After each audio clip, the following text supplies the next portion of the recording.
Okay. Okay, we're back on to Act 1, Scene 2 now. Go ahead.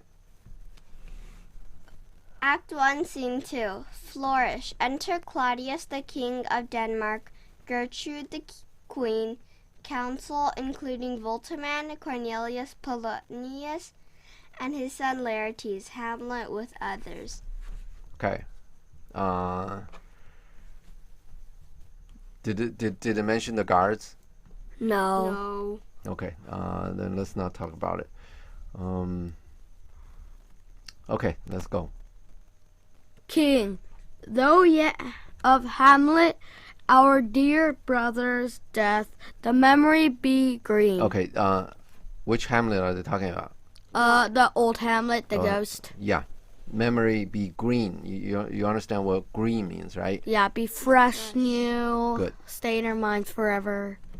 Not forever. Just green is like just happened, Fresh. right? Yeah, it's fresh. Yeah, exactly. Let's go. And that it us benefited Is that benefit or befitted? Befitted. Okay. Befitted to be To bear. to be to bear our hearts in grief. Okay.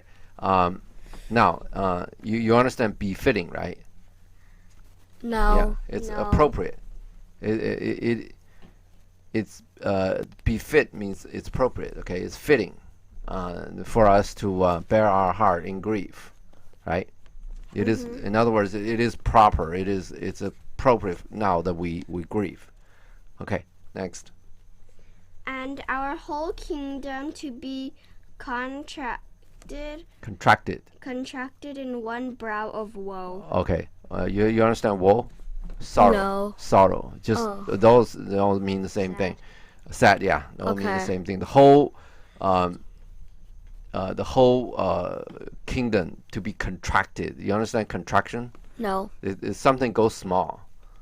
It's like this is what Claudius talking about. Is like like a jerking motion, just like the whole kingdom just contract. It's like the whole country just jerk one time and then be done with it. That's what he was thinking. But do sorrow or woe happen that way? No. It happened. It takes a while, right? Yes. Yeah. Next. Yet so far hath discretion fought with nature. Okay. What is discretion? Yeah, what is it? Discretion is let's say discretion is carefulness. It's you're thinking more than just whatever your emotion goes. Say you're really mad at somebody, right? And then you just want to be, but you don't want to go mad at them. You want to be somewhat polite to them. Yeah. That's using discretion. Using your discretion, you're talking about like not to offend people and stuff like that. Okay. And now we're talking about is people are sorrow. The nature here is sorrow, right? The automatic thing is sorrow. Yeah. And Claudius is talking about discretion here. In other words, not to offend somebody. And then there is actually a question, who this kind of sorrow is going to offend. I don't know. Now you read this play a little bit more. You know who this sorrow that everybody is sad about this offend who?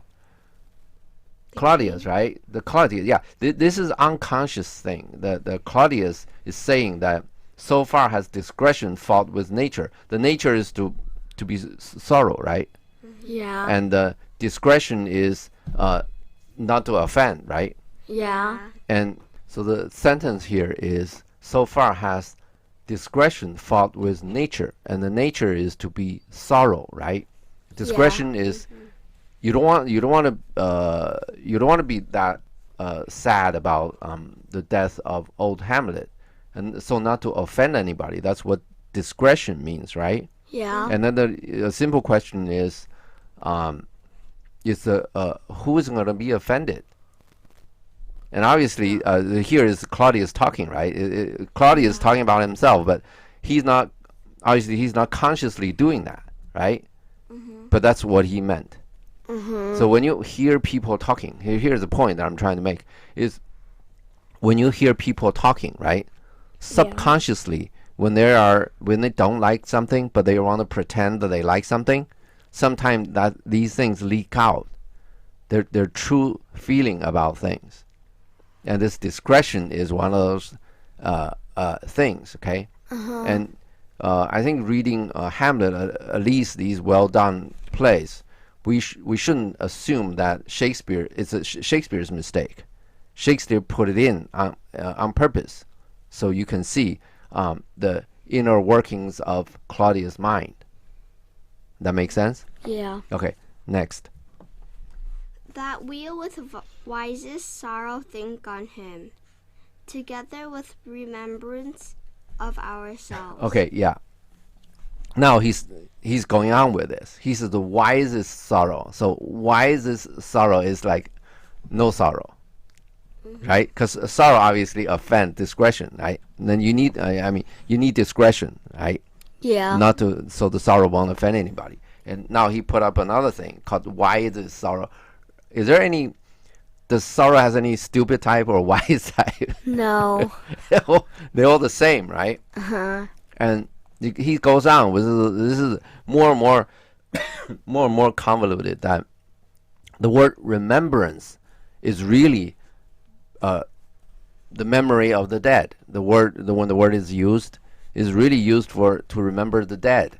And now he's talking about the wisest sorrow, right? Which is, I don't know what kind of sorrow, maybe just no sorrow at all. And that together with remembrance of ourselves. Has ourselves dead yet? No. Yeah. Now he's remembrance of ourselves. So he's essentially tripping all over, and he probably realizes there's something wrong with it, and now he's going on talking, right? And when you of course, this is the first time that Claudius came out, right? So for all the audience, you're trying to know the person. You want to know, this is a smart person or a stupid person or whatever. Yeah. So, so far, does Claudius appear to you like a smart person? No. And it just so happened that the more the stupid person, do they know that they're stupid? No. Maybe. Let's put it this way: if the stupid person know that they're stupid, wouldn't they do something to become smarter? Yeah. So, in other words, people are stupid typically. They don't know, right? Or they don't realize. Let me just tell you something that normally parents of good kids, they talk to the teacher or somebody, and they talk about the kid's problem, and the parents of the bad kids, right? And they always think their kids are perfect. Yeah. Another thing, is Claudius saying anything new here? No. This is all just blah blah blah, right? Yeah. Yeah. So it's probably his first time holding court. I mean, having all the official around as a king. So he was coronated. He became king right before this time, maybe the day before or something, right? And this is the first time he hold court. So when you hold court for the first time, you say, okay, yeah, you say something, set up the stage. This is what happened. The wise sorrow or the stupid sorrow or whatever. You guys shouldn't do the stupid sorrow. Basically, that's what he's saying, right? And the wise sorrow is no sorrow. Okay. So this is kind of a preface, right, of this whole thing, of his, say, official day of business. Okay. Okay, now next. Therefore, our sometime sister, now our queen. Okay, he's still tripping a little bit, but what he's saying is, sometime sister, he's talking about sister-in-law, right? Yeah. Which is my brother's wife, right? Yeah. Our queen now is my wife, right? In other words, this sentence reads, therefore, my brother's wife, now my wife, right? Yeah. Let's look at the next line. The Imperial jointress to this warlike state. Okay, the word jointress is a person. You understand the jointly mean together. No. Jointly means together. You do something jointly. Let's say you owe somebody money jointly. What does that mean? I don't know. Let's say both of you guys owe me $100 jointly. You know what that means? Yeah, we together pay you $100.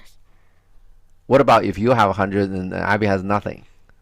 Then Leo pays all of it. Yeah, that's what joint means. Each of you are responsible for the whole sum. Okay. And of course, you can you can fight among yourself to decide who pays how much. Okay.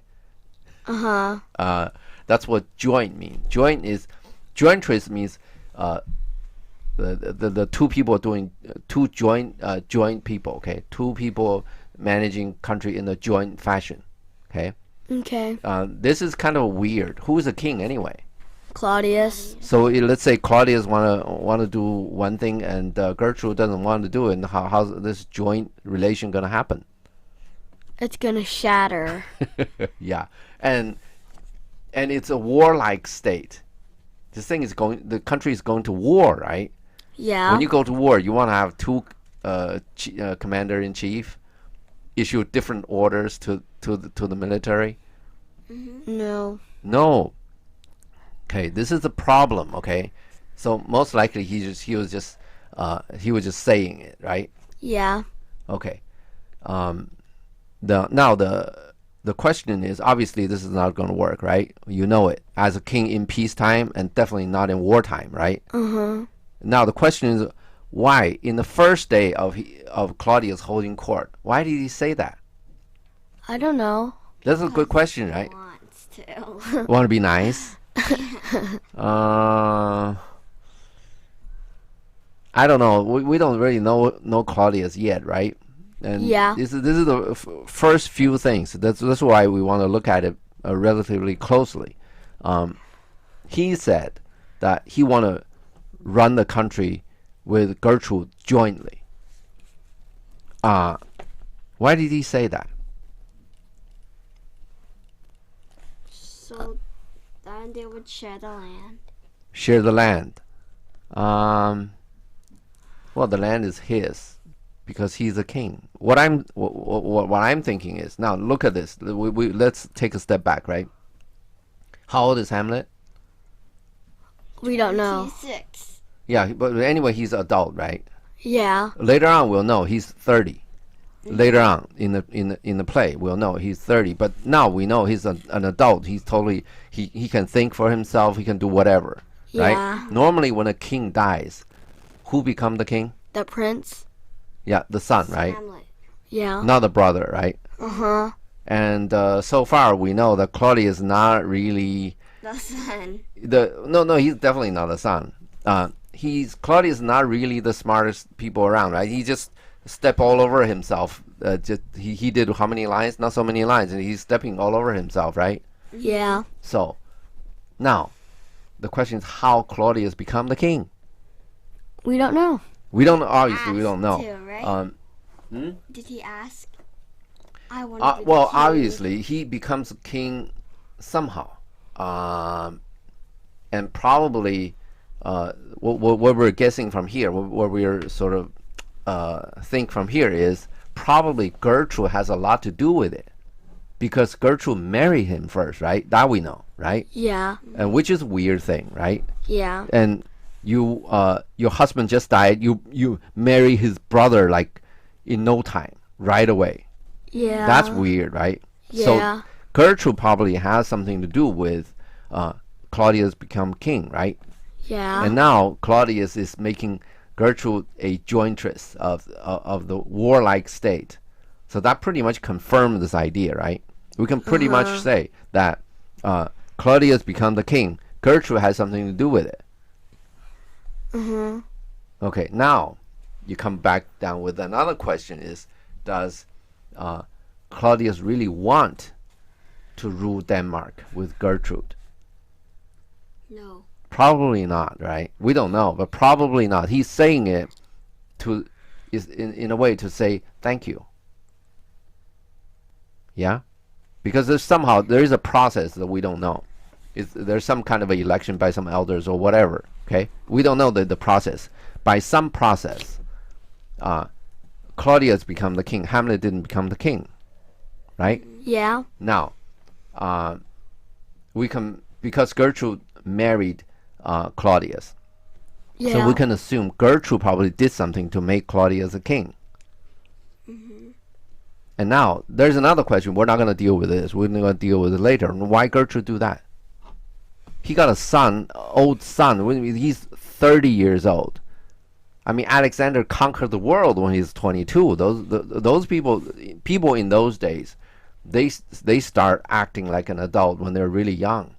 They don't act like adult when they're like in this country, probably 22 when you graduate from college. In those days, 15, 16, they're out leading an army fighting. And this Hamlet is 30 now. And why Gertrude didn't just go straight along and then just say, Hamlet should be the king? This is a big question, okay? Let's hold on to this question. We don't have much to go with to answer that question, right? But before the play ends, we should answer that question. Now, let's do the next line. Have we as Tour. with a defeated joy. Okay. Okay. Now, what's a defeated joy? Not happy. Anymore. Yeah, because there's joy a death. Yeah, the joy was defeated because the death of old Hamlet, right? Yeah. Now they become the jointress, right? Which should be a joy. I mean, they become the king, right? They begin to rule the country, but it's a defeated joy because old Hamlet just died, right? Yeah. Okay, now, next. With an auspicious and dropping eye. Okay. Auspicious is cheerful. It's hopeful, looking up, that kind of thing. Dropping is mournful, sad, sorrow, looking down, dropping, right? Imagine the sentence is with an auspicious and a dropping eye. Imagine a person with one eye auspicious looking up, with an eye looking down. You see this? Yeah. This is something totally weird, isn't it? Think about this guy talking. This guy is talking. So far, he's coming up with all of these things, right?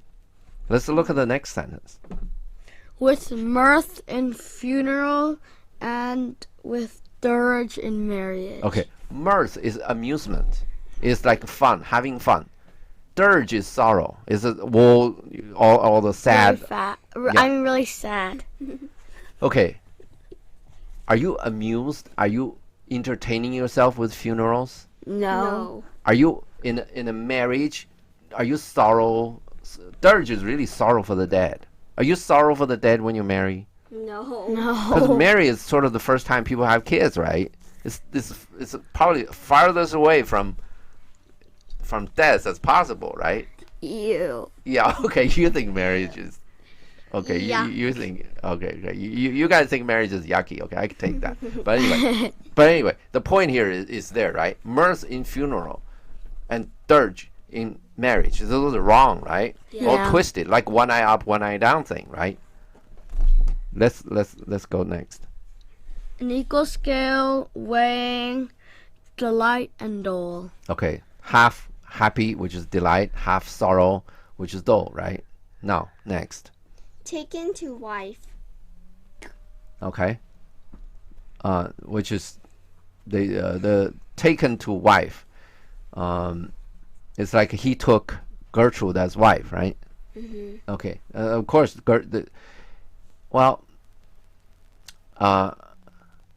you taken to wife